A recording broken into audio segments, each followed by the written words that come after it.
This is now the third time I'm recording this because I had the mic settings on incorrectly. So I'm sorry it's a little bit later than I would have liked it to come out. But basically, today is a pretty ugly day in the market. You've got the NASDAQ having a big down day, the S&P having a decent down day.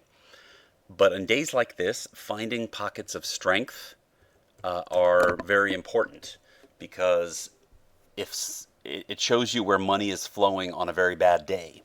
So one of the scans I run every day, about 15 to 30 minutes in, is a 52-week high scan. And today, CVS popped up as a stock making a 52-week high. So zooming in on that, you could, see that it gapped up and it held its gap, and the volume was about 4 times the normal volume for this time of day. And basically having this 9 exponential moving average cross up through VWAP, which is the volume weighted average price, is a sign of an impulse. And you can see that once it did that here, it went back to retest, but then it had a very nice move all along this line. And this is a 1-minute chart. And basically from around here to here is all you need to double your money with weekly options. And another name that popped up, not because it made a 52-week high, but because it was holding strong while the market was selling off. This was a period where the market was selling off really bad all the way to here. In fact, it's still selling off. It's very close to its low. With Cleveland Cliffs, CLF, you had this impulsive crossover.